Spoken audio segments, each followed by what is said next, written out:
राजस्थान के अलवर में एक अफवाह एक मासूम नौजवान के लिए लिंचिंग की सूली बन गई। एक जगह सूली अफवाह ने वन विभाग की वर्दी को ही खून से रंग डाला। लकड़ी काटने आए 3 मुस्लिम नौजवानों को वन विभाग के कर्मचारियों की मौजूदगी में जमकर पीटा गया।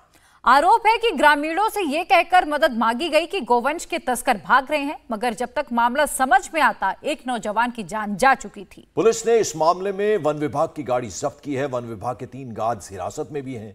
विपक्ष हमलावर है और गहलोत सरकार डिफेंसिव मोड में है। रिपोर्ट देखिए।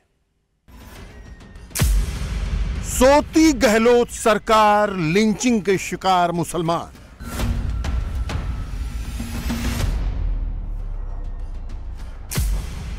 राजस्थान में गोवंश के शक में मारा गया नौजवान।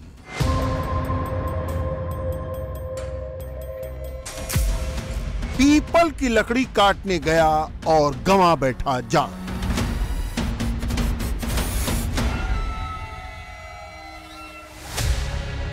जी हां, राजस्थान में मॉब लिंचिंग का एक ताजा मामला सामने आया है। खुद को मुसलमानों की हितैषी कहने वाली गहलोत सरकार के हाथ फिर खून से रंगे हैं। मुसलमानों की हताश भीड़ गहलोत राज में अस्पताल से लेकर थाने तक के चक्कर काट रही है, मगर जानकर चौंक पड़ेंगे आप, इस केस में खून के छींटे सरकारी वर्दी पर पड़े हैं। अलवर के बहरोड में 3 नौजवान पेड़ की लकड़ी काटने आए थे। ये पीपल और बड़ के पेड़ थे जिन्हें हिंदू अपने हाथ से नहीं काटते। लकड़ी ले जाने के लिए वो अपने साथ एक पिकअप वैन लेकर आए थे। इस पिकअप वैन को रास्ते में घेर लिया गया।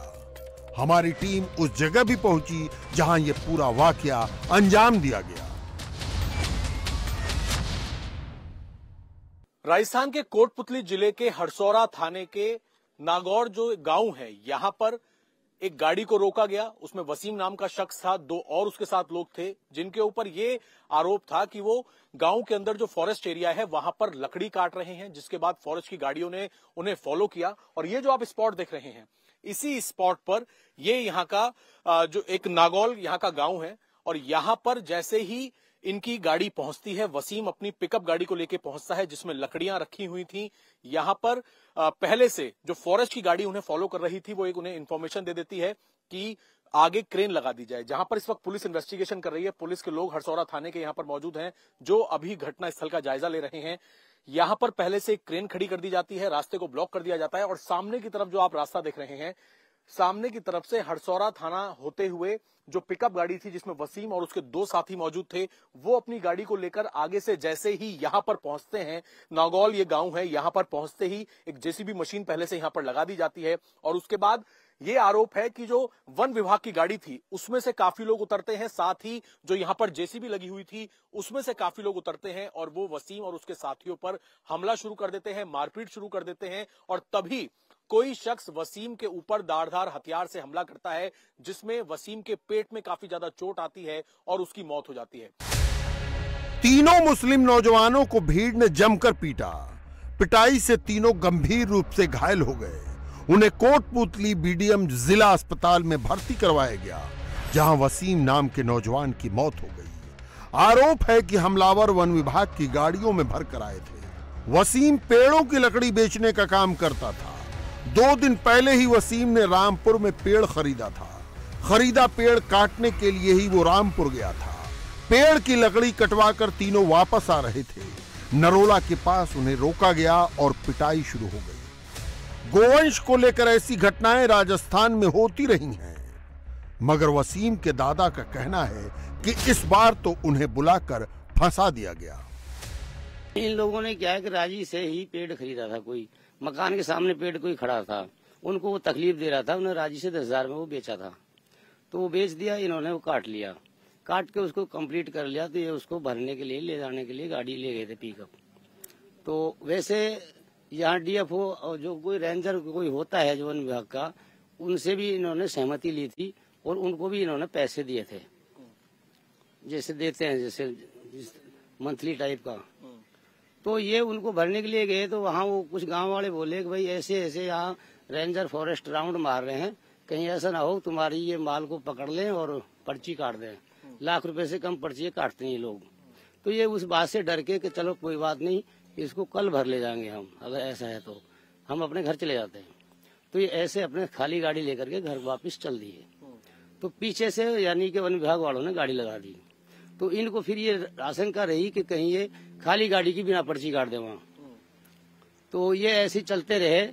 तो आगे से इन्होंने वन विभाग वालों ने मैसेज भेज दिया कि ऐसे ऐसे कोई ये क्राइम करके आए हैं पिकअप वाले, और इनको कोई किसी तरह से रोको, रास्ता ब्लॉक करो इनका। तो आगे से वो हरसौरा के कहीं आसपास के गांव के आदमियों ने जेसीबी को लगा दिया, और फिर उसको रास्ता रोक करके 4 आदमी जो जेसीबी पे तैयार खड़े थे और 7-8 आदमी उसमें वन विभाग की गाड़ी में से उतरे थे। तो यूँ कोई सबने उनको मारना पीटना शुरू कर दिया, पूछताछ कोई नहीं की। एक मोबिलिजिंग टाइप जो होता है। इस घटना के पीछे एक बड़ा रोल अफवाह का भी था। वन विभाग की सूचना पर लोगों ने रास्ते बंद करके जेसीबी मशीन से रास्ता ब्लॉक कर दिया। पिकअप वैन जो बिना किसी लकड़ी के जा रही थी वो रास्ते में रुक गई। सरकारी कर्मचारियों और वन विभाग के गार्ड्स की मौजूदगी में लोगों ने अपराधी मानकर अटैक कर दिया। जेसीबी मशीन ने इस कांड में बड़ा रोल अदा किया। मैं आपको पूरा घटनाक्रम सिलसिलेवार तरीके से बताता हूं। ये पूरी की पूरी जो वारदात है, गुरुवार देर रात की वारदात है। ये एक पिकअप गाड़ी है। इस पिकअप गाड़ी में वसीम, आसिफ और अजरुद्दीन, ये 3 और इनके साथ 2 और शख्स मौजूद थे, जो इस गाड़ी के अंदर, जो यहाँ का पास में नागौर गांव है, वहां पर वो पेड़ काटने के लिए पहुंचे थे। पेड़ काटा, ये लोग ठेका लेते थे पेड़ काटने का। ये लोगों का परिवार का ये आरोप है कि इसमें मिलीभगत भी होती थी वन विभाग के लोगों की। इस गाड़ी के अंदर पेड़ को काट के, उसकी लकड़ियों को रख के, इस पिकअप से वो पेड़ काट के निकले ही थे। जो नागौर गांव है उसके पास वो पहुंचे ही थे, तभी उन्हें ये जानकारी मिली कि वन विभाग की टीम जो है वो अपनी गाड़ी से इनका पीछा कर रही है। फिर इस गाड़ी में वसीम, जो कि ड्राइविंग सीट पर बैठा हुआ था, गाड़ी चला रहा था, आसिफ, अजरुद्दीन और 2 लोग और मौजूद थे। 2 लोग फरार हो गए बाइक पर बैठकर, और बाकी के लोग जो हैं, देखिए फिलहाल कुछ खून के निशान जो हैं वो भी इस गाड़ी के ऊपर पड़े हुए हैं।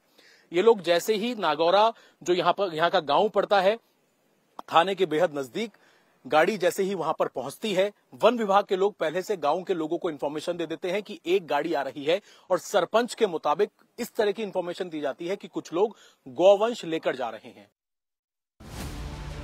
आरोप है वन विभाग की सरकारी गाड़ी में से कुछ लोग लाठी डंडों के साथ और कुछ लोग जेसीबी मशीन से उतरे और वसीम और उसके 2 साथियों के साथ मारपीट शुरू कर दी। तभी किसी ने धारदार हथियार से वसीम की छाती के पास एक वार किया, जिससे ब्लीडिंग होने से उसकी मौत हो गई। वार एक ही था मगर बेहद घातक साबित हुआ। मृतक वसीम के परिवार का आरोप है कि यह टारगेट किलिंग है और मुस्लिम होने की वजह से वसीम को निशाना बनाया गया। अब एक बात बता, हम पैसे दे के पेड़ खरीदते हैं, हम भी ठेकेदार हैं, हम मेरे को 20 साल होगा काम करते हैं, हम पैसे दे के पेड़ खरीदते हैं, राजी से, दोनों पार्टी से कोई झगड़ा का पेड़ नहीं लेते हम, और हमको फिर टारगेट करके मारा जा रहा है, हिंदू मुस्लिम कर करके, ठीक है, और कुछ नहीं, तासुब से मारा गया हमको तो। हाँ, किसी मुल्ला कह रहे, किसी कुछ कह रहा, किसी कुछ कह रहा, इसलिए हम बीघोता में बढ़ते नहीं है। पर ये लड़का हमारा माना नहीं, इसका पूरा जहां से चलता है उधर तक कोई रोल नहीं है। इतना अच्छा लड़का था ये, मेरा पड़ोस में घर है, मेरा भतीजा है खास।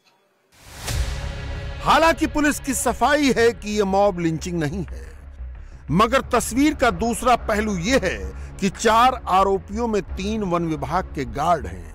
एक ग्रामीण भी है जिसने इन लोगों की मदद की। यकीन न हो तो इंडिया टीवी संवाददाता की पुलिस के बड़े अधिकारियों से हुई बात सुन लीजिए। परसों 17 तारीख को रात को 10:30 बजे टेलीफोनिक इत्तला मिली थी पुलिस स्टेशन पे, जिसके अंदर ये सूचना थी कि फॉरेस्ट से कुछ लोग लकड़ियां काटकर गाड़ी लेके फरार हुए हैं। इस पर पुलिस की एक टीम तुरंत मौके पर रश की, जिसमें आगे एक नारोल गांव है, उसके अंदर कुछ ग्रामवासी थे, 3 आदमियों को उन्होंने पकड़ रखा था। एक वसीम नाम का जो लड़का था, उसकी इंजरी ज्यादा थी, उसको तीनों को फर्स्ट एड के लिए यहाँ बानसूर हॉस्पिटल ले गए, 2 को प्राथमिक उपचार के बाद छोड़ दिया, और एक वसीम जो सीरियस था उसको कोटपुतली रेफर किया गया था। ड्यूरिंग इलाज उसकी डेथ हो गई, और उसके अभी जो हमने जिन लोगों को राउंड अप किया है उनकी एलिबी ये थी कि जेसीबी जो गांव वालों ने आड़े लगाई थी, उस जेसीबी की लगने से उसकी डेथ हुई है।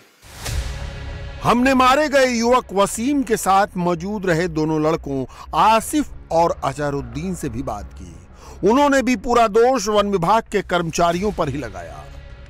क्या कह रहे थे वो लोग? आसिफ ये बताओ, क्या कह रहे थे वो लोग? सर वो गाली दे रहे थे और कुछ नहीं कह रहे थे। आपके कहाँ कहाँ चोट लगी है? सर कड़ी में लाठी दे सर। वसीम कहाँ बैठा था और आप दोनों कहाँ बैठे हुए थे? एक मिनट बस। हम पीछे में थे सर, गाड़ी की बाडी में थे। अभी 2 मिनट चल, 2 मिनट। तो आप कुछ पुलिस से कहना चाहते हैं? आप सर कहेंगे अभी आप लोगों की गाड़ी को किसने फॉलो किया था? जंगलात वालों ने मतलब वन विभाग के लोग? हाँ। और कितने लोग थे जो लोग आपको लगातार फॉलो कर रहे थे, और मारपीट कितने लोग कर रहे होंगे? गाड़ी में से 8-7 लोग, तो 3-4 लोग जेसीबी में थे। जेसीबी में? हाँ। जेसीबी में जो लोग थे वो कौन थे? वो भी क्या वन विभाग के थे या वो लोग कौन थे जेसीबी वाले? जेसीबी वाले वन विभाग, ये जो उनने गाड़ी लगाई थी आगे। अच्छा। हाँ। और कितनी दूर तक इन लोगों ने आपका पीछा किया और कहाँ पे रोका आपको? 20 किलोमीटर दूर तक पीछा किया हमारा। रुकने के लिए कहा था इन लोगों ने? आप लोगों को कह रहे थे रुकने के लिए?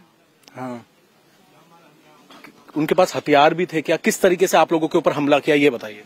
हमला हमारे पास तो ओनली दो आए थे, और तो सारा उस वसीम के पास टूट के पड़े थे। गांव के सरपंच की माने तो वन विभाग वालों ने पहले गोवंश की अफवाह उड़ाई। गांव वाले उसके बाद ही जेसीबी लेकर सड़क पर आए। हालांकि सरपंच का कहना है कि गांव में हिंदू मुस्लिम का कभी कोई विवाद नहीं रहा। वसीम को चोट गलती से लगी और उसकी मौत हो गई। कि ये घटना लगभग 10:30-11 बजे की थी। वहाँ फॉरेस्ट रामपुर में जो सिरस का क्षेत्र है, वहाँ से पीपल और बड़ का पेड़, यहाँ मोमडा लोग हैं यहाँ के टपुकड़ा साइड के, तो वो पीपल का पेड़ काट रहे थे। तो वहाँ फॉरेस्ट विभाग की टीम ने उनका पीछा किया, तो उन्होंने पीछे से गाड़ी दौड़ा और गाड़ी दौड़ा दी। तो उन्होंने क्या किया, फॉरेस्ट विभाग ने वहाँ गाँव वालों को फोन कर दिया कि यार ये गाड़ी रुकाओ, इसमें गोवंश आ रहा है। तो गाँव वालों में क्या किया, एक जेसीबी वाले के नंबर थे उनके पास, फॉरेस्ट विभाग वाले के, तो उसने वो जेसीबी लगा दिया आगे। और जो ही वो 5-6 फॉरेस्ट वाले भागी रहे थे, तो जेसीबी ऐसी जगह पर लगा दी कि उनको इधर उधर वो गाड़ी नहीं ले जा सके। तो उतर कर पिकअप में भागने लगे। तो जेसीबी में कोई दांता था उसमें, तो वो दांता उसके चुभ गया एक बंदे के। तो वहाँ पुलिस भी मात्र 5 मिनट बाद पुलिस पहुंच गई थी। फॉरेस्ट विभाग वालों ने पुलिस को भी सूचना कर दी थी कि ऐसे ऐसे पिकअप आ रही है, हमारे को एक्सीडेंट करी आई, तो आप इसको रुकवाओ। तो यहाँ इंचार्ज साहब हैं हमारे बनवारी लाल जी मीणा साहब, वो तुरंत 5 मिनट बाद ही पहुंच गए थे। तो उनको तुरंत प्रभाव से उनको गिरफ्तार कर और उनकी जो वो जिनके चोट लगी थी उनको हॉस्पिटल पहुंचा दिया था। वसीम की हत्या मॉब लिंचिंग है या टारगेट किलिंग, फिलहाल ये जांच का विषय है। मगर बीजेपी को सरकार पर हमले का मौका मिल गया है। इसकी एक वजह सरकारी कर्मचारियों और वर्दी की इस मामले में मिली भगत है। देखिए, मुझे लगता है कि सरकार के नियंत्रण न तो प्रशासनिक अमले पर है न किसी और तरफ है। सरकारी नुमाइंदे ही, सरकारी कारिंदे ही इस प्रकार की घटना को अंजाम दे रहे हैं। और ये निश्चित रूप से इससे स्पष्ट है कि कहीं न कहीं सरकार का सरकारी नियंत्रण समाप्त हो चुका है, अधिकारियों और कर्मचारियों पर नियंत्रण समाप्त हो चुका है। लॉ एंड ऑर्डर बड़ी प्रॉब्लम है राजस्थान के लिए। ये लचर कानून व्यवस्था के कारण ही आए दिन इस प्रकार की घटनाएं हो रही हैं। और हम ये देखें कि इसी लचर कानून व्यवस्था के कारण आज दुष्कर्म भी हो रहे हैं, बदरी माफिया भी पनप रहे हैं, आज अपराधीकरण बढ़ रहा है। और जिस प्रकार की कल घटना हुई अलवर में, वो निश्चित रूप से ये लचर कानून की व्यवस्था के कारण ही इस प्रकार की घटनाएं हो रही हैं। राजस्थान की गहलोत सरकार खुद को अल्पसंख्यकों का हितैषी साबित करने में कोई कसर नहीं छोड़ती। मगर सवाल यह है कि यह मामला शहर की सड़कों तक ही सीमित क्यों है? वो दुखद घटनाएं होती है, दुखद घटनाएं होती है, चाहे वो कोई घटना उत्पीड़न की हो, बलात्कार की हो, अन्य अत्याचार की हो। आपको ये मानना पड़ेगा, पूरे प्रदेशवासी मानते इस बात को, आंकड़े गवाह हैं। हमने कंपल्सरी की है एफआईआर राजस्थान के अंदर, इसलिए किससे बाहर आ रहे हैं। आप कल्पना कीजिए जहाँ एफआईआर कंपल्सरी है ही नहीं, इसका मतलब वहाँ पे एफआईआर दर्ज नहीं होती है, तो जनता वहाँ की जानती है कि जाएंगे थाने में तो रिपोर्ट दर्ज होगी नहीं, तो कहीं रेप हो जाए और कोई घटना हो जाए, वो जाने की हिम्मत नहीं करता है थाने के अंदर। बदनाम मैं होऊंगा, समाज के अंदर भी, गांव के अंदर भी होना जाना कुछ नहीं है। वो स्थिति हमने ख़त्म कर दी है। अब आओ आराम से FIR लॉन्च करवाओ, चाहे अखबार में खबर आएगी तो आएगी, उसके जवाब हम देंगे, पर कम से कम न्याय मिले लोगों को, ये हमारी सोच है। जयपुर और जोधपुर में जुमे की नमाजों तक ही क्यों सीमित है? राजस्थान के ग्रामीण इलाकों में मुसलमानों के साथ क्या हो रहा है? क्या गहलोत सरकार का ध्यान इस पर जा रहा है? इंडिया टीवी हर वक्त हर जगह डाउनलोड करने के लिए सर्च करें India TV news Google play store या ऐप स्टोर पर।